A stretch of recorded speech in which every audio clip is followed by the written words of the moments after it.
My love language is a sick fucking pump. Yeah, a sick fucking pump. My love language. Ladies and gentlemen, welcome back once again to the Fine Tuned Fitness Podcast. Episode 11, baby. 1-1. Episode 11. Hope you've been digging the show so far. Welcome back to it. Brand new camera, brand new microphone, but the same old stupid me. So, Radio Dave kicking it with you. And we're going to get into some stuff today. We're going to get into some stuff. The fitness industry is progressing. It's progressing. It's just the way things work. The fitness industry is progressing and it's evolving at lightning speeds we can't keep up with, like technology. Technology is actually accelerating every industry with the way things are speeding up and progressing and evolving. Lightning speeds, it's very hard to keep up. And a lot of coaches today in fitness are having trouble keeping up. It's hard. Every day, people are finding their way to fitness in ways we never thought would be possible, at least not in my lifetime. With one of the biggest ways being, of course, AI fitness apps. And today we're going to be stepping into that major element of what's changing the fitness industry in front of our very eyes. AI coaching and the future of fitness apps in general. But first, do you guys want to watch a reel of the worst bench press spot of all time? Of course you fucking do. I know my fucking audience. So let's pull it up, shall we? The caption, of course, says, "Never ask for a spot at Planet Fitness."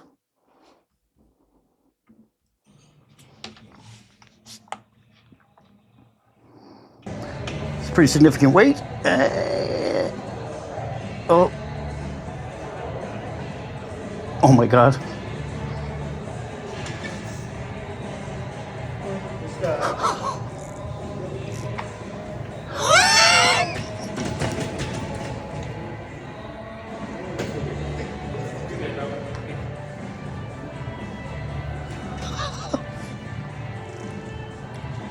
Just walks away. What the fuck? Oh, brother, that man was ready to watch you die. Did you offend his entire bloodline at one point or something? Did you disgrace his ancestors? Because that was personal. He was out for blood with that lift. Full on ready to leave you to be crushed to death by 295 pounds. Oh my God.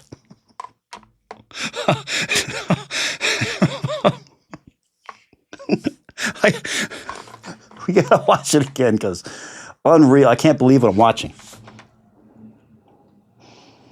So he's not even close. Oh, yeah, okay. Nope, don't got it. And okay. No, maybe he does have it. No, I guess not. I'll help you. Nope. Oh, okay. I guess I'll just, maybe if I do it from the side? Oh, you got it. You're good. Good job. And I'll just leave.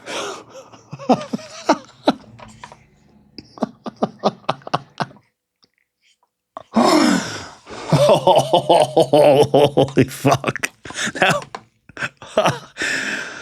Oh, beautiful. Now, I try not to go negative in my content for the most part. Some of you might be saying, since when? Fuck off. I said I try. I try not to go negative. It's hard sometimes. So I'm trying my fucking damnedest to give the guy the benefit of the doubt here. Like, clearly this was his first time ever doing a spot, right? Had to be. First time he's ever been asked to do a spot. A real spot. First time in his life. And guys, we talked about this before. We did a whole thing about it. We did a whole segment on how to be a good spotter. Now, I'm obviously never going to blame the lifter here, but but from what I can tell, the duties of the spotter must not have been communicated clearly beforehand. No liftoff was discussed. When to jump in, also not discussed. I mean, a lot of this is assumed to be common sense, which I'm sure is what the lifter was thinking. But that spotter looks pretty fucking green to me too. So maybe he's not sure how to even do a spot. I mean, obviously, I said maybe, but come on, that's just fucking obvious. Either that's his first spot ever, or you fucked his wife and he's trying to kill you. And he's got it out for you. So yeah, Guys, please be careful in choosing your spotters and never ever accept the responsibility of being a spotter if you're not comfortable spotting that kind of weight. That could have gone way worse. It's only funny because they made it out, but that obviously that could have went so much worse. That is potentially life-threatening right there. Don't fuck around with spots, guys. All right, we're going to get to the workout of the week, which is, I don't remember what it is. And a reel talking about the difference between weightlifting and cardio and where the similarities are. All right, we'll see you guys back in a second. Next up for this leg day, we're looking at an exercise we have done before, the seated leg extensions. Only this time we're doing a slight variation to really boost the gains in those quads. Typically we do these just sitting up and extending our legs out to really squeeze those quads like we did the first time we did them, at the top of the contraction. However, this time we're focusing on the stretch itself and pushing the back of the seat back as far as it will go, so we're starting from an almost lying down position. This decline leg extension variation alters the muscle activation by having the quads start from a stretch position as opposed to just neutral. Similar to a regular leg extension, you sit on the bench, place the leg pad on your lower leg, and extend your leg against the resistance. The decline angle increases the stress on the wrenchenia femoris, making it a more intense exercise, causing increased quad activation. Some things to consider on the decline leg extension, though: always ensure proper form and avoid excessive weight to minimize stress on the knee joint, especially if you have any history of knee issues. Start with a weight that allows you to maintain good form and gradually increase the weight as you get stronger. If you're finding yourself full stacking the leg extension machine and are looking for a way to progressively overload, give these a shot. Or if you're just looking for a different range of motion, these will absolutely destroy your quads as an ultimate leg day finisher. Ladies and gentlemen, since the dawn of time, people have been preaching about the far divide between lifting weights and cardio. Okay, maybe not the dawn of time, but a couple of years for sure. The cardio crowd almost never lifts weights, and the weightlifting crowd says they hate cardio. Yet, tell your lungs after a brutal leg day they weren't just doing cardio. Welcome back to another video from Fine-Tuned Fitness. This is Gym Day with a fucking idiot. I'm Radio Dave, your friendly neighborhood jackass. You jackass! And today we're looking at how lifting weights can still train your cardiovascular system. Your heart doesn't care whether you're running or squatting. To your heart, work is work. It's old-fashioned that way. It's not watching you do a barbell back squat and thinking, oh, this is weightlifting, so there's no need for me to get all bitchy. No, it just knows it's working harder than it normally would be if you were just standing still. But for some reason, a good number of people believe that exercise falls into two distinct categories. Cardio, like running, biking, and rowing, and not cardio, strength training, lifting weights. Your body doesn't see it that way. What the fuck are you talking about? Your cardiovascular system has one job: deliver oxygen and nutrients to working muscles and remove waste. So anytime you challenge your larger muscle groups and demand energy quickly, your heart rate naturally will go up. Your breathing will increase, and your cardio system will kick into high gear, whether you're swimming laps or just shoulder pressing a heavy set of dumbbells. You had one job. Just the one? When you're pushing a challenging set of weights, especially if it's during a compound lift, your body suddenly will need a ton of energy, and it needs it fast. Your muscle demands oxygen, ATP, blood flow, and waste removal for the accumulated CO2 and lactate, and it's really bitchy about it. Bitch, bitch, bitch. To handle this higher demand, your body responds like an obedient sub and jumps at the chance to do just that, and increases your heart rate, increases your breathing rate, and increases your blood circulation. That's literally the cardiovascular system working harder. Or, say it with me now, cardio. This is why after a tough set of squats or deadlifts, you're not just fatigued, you're fucking out of breath. Because it's not just your muscles putting in the work, your heart is doing some overtime too. Your chest on fire? Check. But you're cold. Check. And you got a steel hard on, don't you? Let me check. Check. The heart is a muscle. Certain lifts will obviously create bigger cardiovascular demands than others. The biggest offenders being compound lifts, for sure. Squats, deadlifts, lunges, Olympic lifts, thrusts, high-rep kettlebell work. These movements use multiple large muscle groups simultaneously, so the oxygen demand is higher to match the higher muscle demand, which means greater cardiovascular stress. That's why you'll hear people say sometimes that leg days feels like cardio, because physiologically, it just fucking is. Research shows that good, consistent resistance training can still improve your heart's efficiency, lower blood pressure, increase circulation, and even your VO2 max, especially when those workouts include shorter rest periods, circuit training, and high-rep sets. This style of lifting actually has a name already, and it's sometimes called metabolic resistance training. Strength training with a cardio twist, which sounds like pure fucking hell to me. Holy shit, we really are gonna die! So yes, lifting can train your cardiovascular system. That's good. But it doesn't completely replace traditional cardio. That's bad. But it comes with a free Frogut. That's good. I mean, training doesn't replace traditional cardio because a focused, steady-state cardio is still needed to improve your aerobic endurance for long-duration oxygen use and overall heart efficiency over time. And weight training tends to challenge the anaerobic energy systems more. The toppings contain potassium benzoate. That's bad. So, what's the best approach? Both. Combine them. Lift weights for strength and muscle, and add in cardio for endurance and heart health. No matter which one you're doing, your heart and lungs are going to be working the entire time. But if you train hard enough, your strength workout can become a bit of a cardio workout too, but don't let that make you neglect specifically training your cardiovascular system on its own.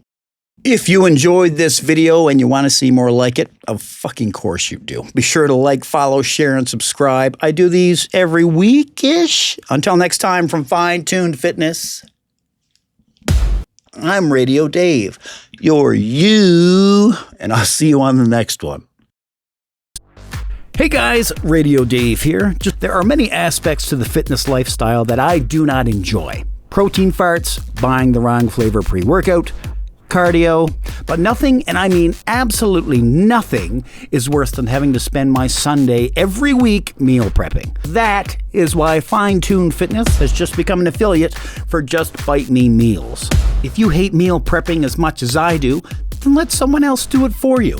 Dan and his team offer incredible service, incredible meals, and an incredible product. And so now anytime you purchase an order over $50, if you use code FINETUNEDFITNESS at checkout, you'll get 10% off your order.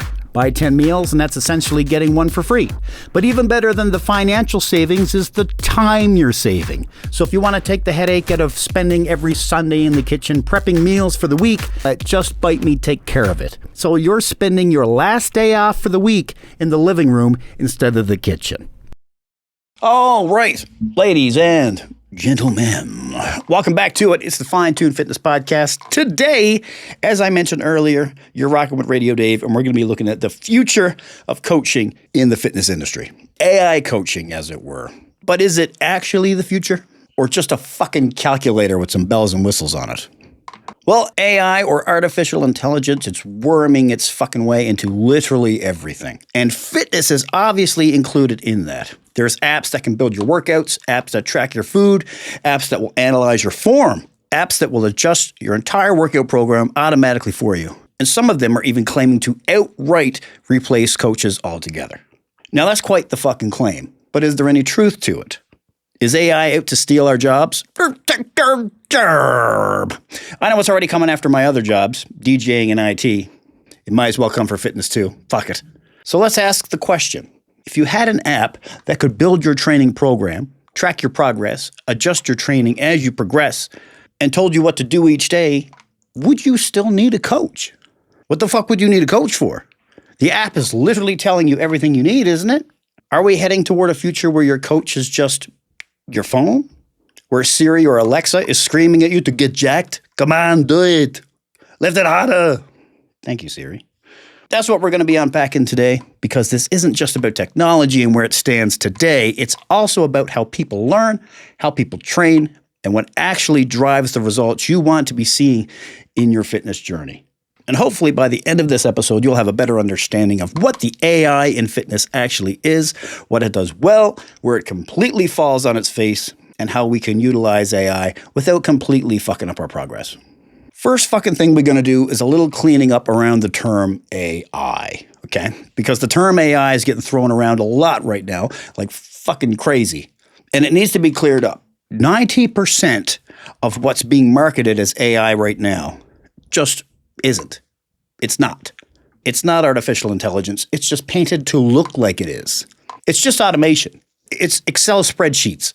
For instance, if you've got a fitness app that says when you hit 10 reps and it tells you to increase the weight next session, that's not intelligence. That's just rules. That's basic rule set that's been designed around data. Fucking Excel can do that. That does not meet the requirements to be classified as artificial intelligence. It's just data sets and rules programmed in a way to seem like it's AI. Now, real AI, real artificial intelligence, or at least more advanced data set systems, they start doing something a little different than just looking at data. They look at patterns. They look at your sleep, they look at your recovery, your performance trends, and your consistency, and they start adjusting your training based on those patterns.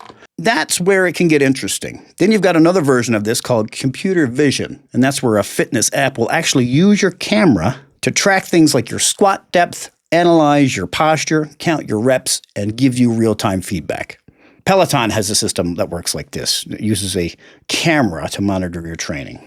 And then we have generative AI, which is the most common form of AI you'll see on the internet. That's the one you'll see people screaming about most, which is a tool that you can use to build out a workout program, generate a meal plan, or even entire workout routines in seconds. But there's a key takeaway from these different AI outputs, because even though they all say AI, artificial intelligence doesn't automatically mean that it's smart.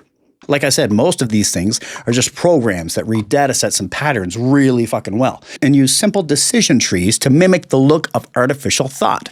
In most cases, artificial intelligence is actually artificial dumb as fuck. And even if it does have a genuine artificial intelligence, that does not mean that it understands you. Now, just like AI has exploded in popularity the last couple of years, so has the popularity of fitness apps in general. And the explosion in popularity is happening in phases. The first concept of fitness apps were incredibly simple: step counters, calorie trackers, and basic workout logs. They didn't tell you what to do, they just recorded what you did. And you're very quickly seeing the idea of the fitness app evolve now into phase 2. Now apps just aren't recording what you do, they're telling you what to train, when to train, how much to lift, what to eat, and how to recover. And they're integrating everything that interacts with your process day to day. Your watch tracks your sleep, your app tracks your food, your phone tracks your steps and training progress, and your program adjusts itself accordingly based on both. Which sounds fucking incredible. It sounds amazing. And in a lot of ways it is. However, there's a major difference between simply tracking data and fully understanding it. First, though, let's give AI its flowers. That we can do, because there are things it does extremely well. First being accessibility. Not everyone can afford coaching. It can get expensive, but almost everyone has access to an app. So that alone opens the door for millions of people to have access to guided fitness that they may not have had before. Secondly, there's the structure. Most beginners fail in their fitness journey because they don't have a plan. They simply go off vibes, and vibes will only get you so far. That's when you need a fully fleshed out plan to pick up the slack.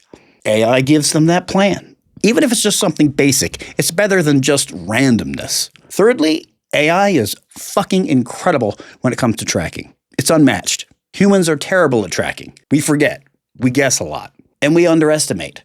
Apps don't do that. They track everything and they're perfect at it. And over time, that data becomes incredibly useful. You don't need me to tell you that data is king. Companies are making trillions of dollars off your data. And fourthly, consistency. Apps don't have bad days.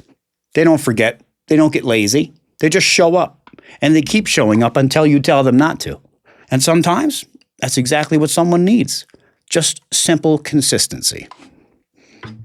Now, as much as AI gets right, there are many areas that AI gets wrong. A few areas where AI breaks down. This is where the difference between AI and real human coaching will become obvious. AI lacks context. It lacks nuance. Where AI just sees numbers and data and patterns, a coach sees a person. If your performance drops, if your progress takes a hit, AI will say, reduce volume. Whereas a good coach will say, what's going on with your life? That's a huge difference. The best trainers don't just work with you when you're in the gym, they expand into the other 23 hours of your day as well and take your everyday life experiences into account. What's happening in your life? Where AI lacks nuance and can't adjust for emotional and mental variables, a good coach can read insight into your situation and see it's not an issue with your program, it's maybe an issue in your life and your circumstances. So just a simple shift in your training can't fix that, whereas sometimes a simple conversation to let you unburden your day just might. Training is not in black and white. It's not as simple as increased or decreased volume. It's adjustments based on fatigue, based on motivation, based on stress, and on technique. And that requires not just a keen eye, but a good judgment and experience. Then there's injury risk.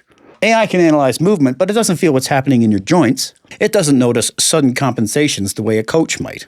If you're favoring one leg over another and muscles are beginning to overcompensate, causing soreness, a good coach will catch that, whereas AI will just see issues with your form.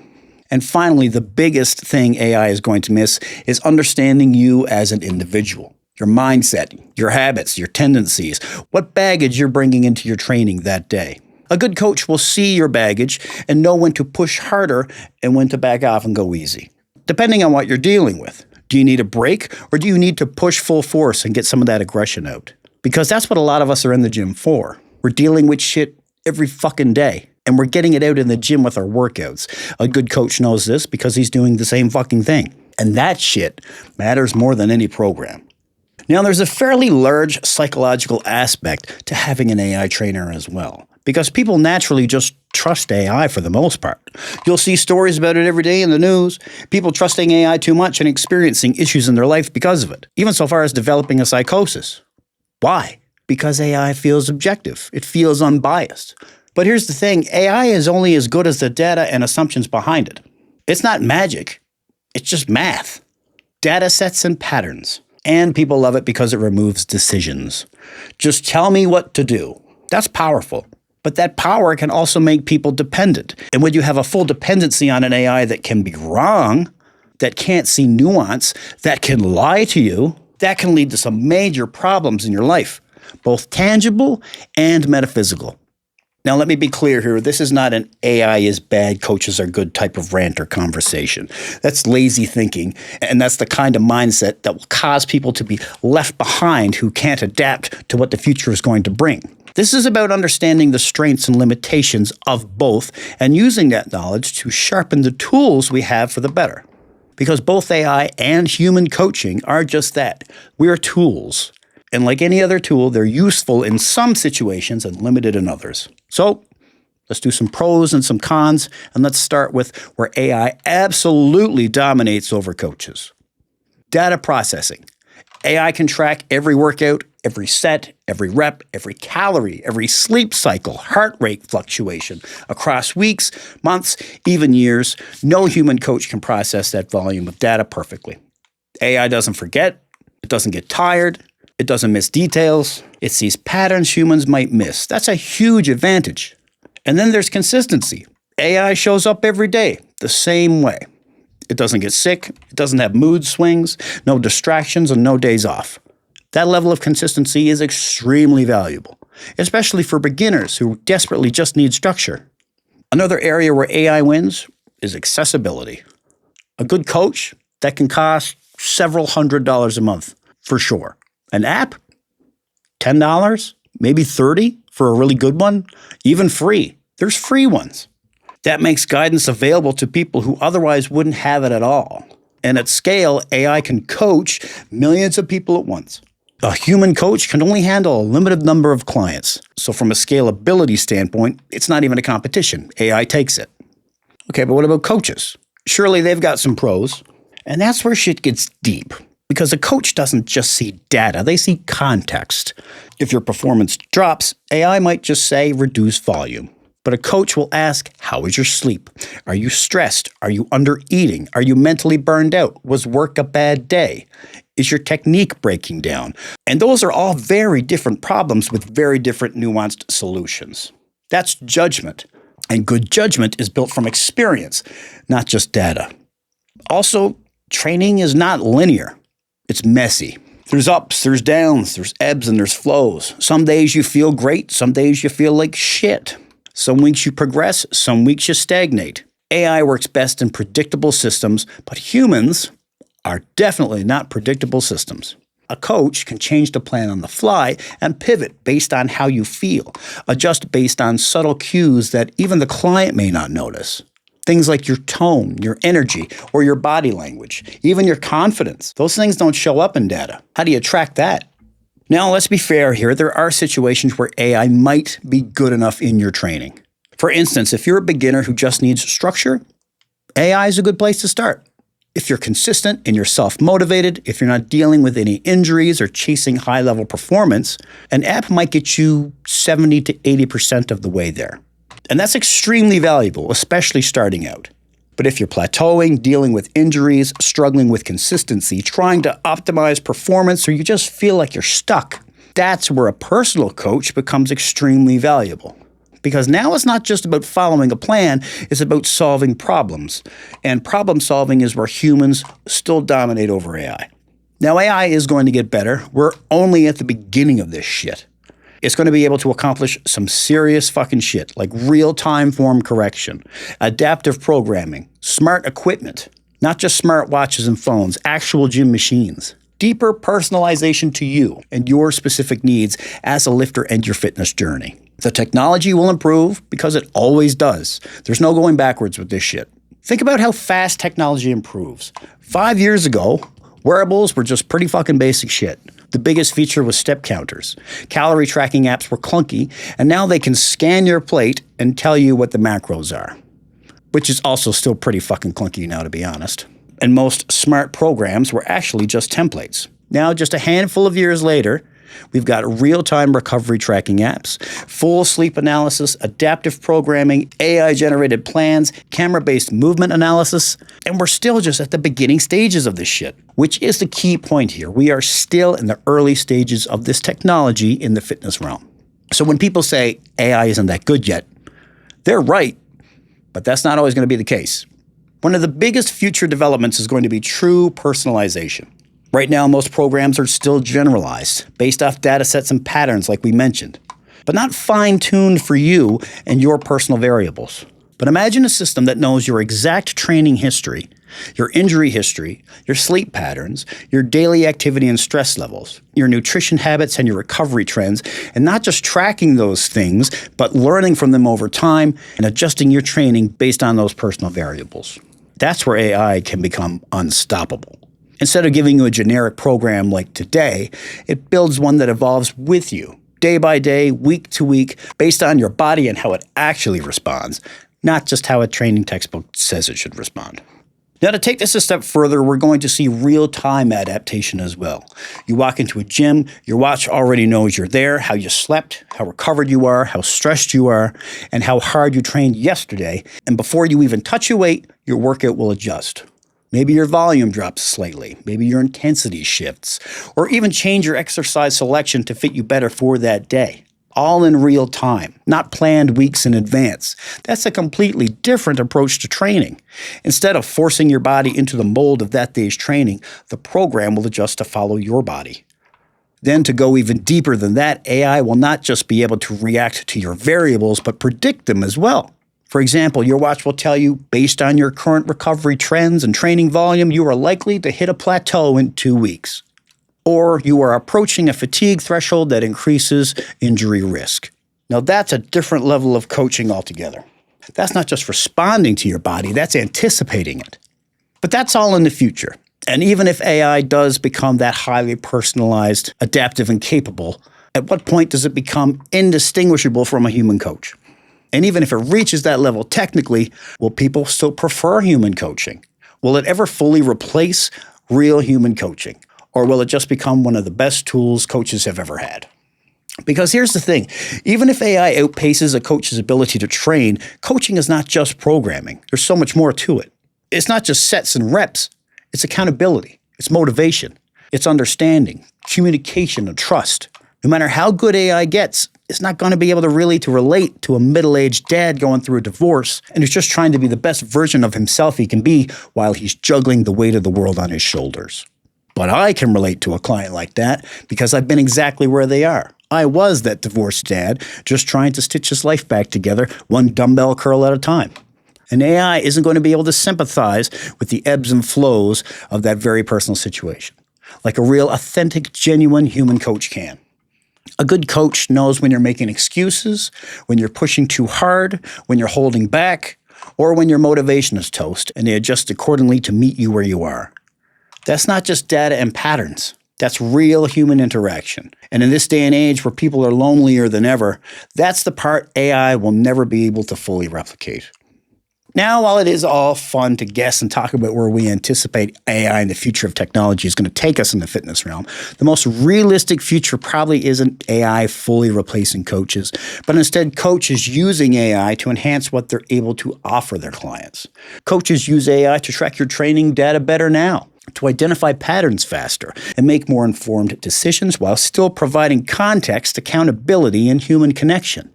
That's the most important element here, I think, a real human connection. And the best results will likely come from a combination of the two. So when people ask, is AI going to take over fitness? It's not so cut and dry as that. There's more nuance to it, like everything else in life. AI is going to change fitness for sure. It's going to improve the tools at our disposal, it'll increase access to the general public, and it's going to make raw data way more useful. But at the end of the day, you as an individual still needs to show up. You still need to train, and you still have to stay consistent. Technology can guide us, but it can't do the work for us. There's not an app on the market that can replace the fundamentals. AI is a tool, and that's how it should be looked at and utilized. We shouldn't be afraid of it, but we shouldn't go all in on it either. We just need to understand what it is, what its limitations are, and how we can use it as the tool that it is to make us better coaches and trainers day to day. We can use it to structure training, we can use it to track progress and to stay consistent, but don't outsource your thinking to it. The people who will win long-term in this are those who understand their own body and what they're doing. Not just because they do what an app tells them to, that will only get you so far, but fully understanding your own body and comprehending what it can and cannot do will get you farther than any app ever created will, now or in the future. All right, that's it for our main topic about AI and coaches. Hope you enjoyed today's rant, if you want to call it that. I don't know what I'd call it. Before we say goodbye, though, we're going to take a quick look at a few of the AI fitness apps that are available right now. Because like I said, we are in this today. This is what's happening. This is where we are. And we're going to see how they excel or fall short and where you might find value in them. Are any of them actually worth using? Because like I said, there are a ton of fitness apps out there right now claiming to be AI powered, but most of them are just Excel spreadsheets with an AI coat of paint. Now, before I jump into these, I am not sponsored in any way by any of these apps. I'm just letting you guys know what's out there right now and if they're any good based on my own opinion as a gym rat and a personal trainer. And with that, let's take a look at some of these apps on the go. All right, and the first one we're going to take a look at is Fitbod. Fitbod is probably one of the best examples of AI being used properly in a fitness app.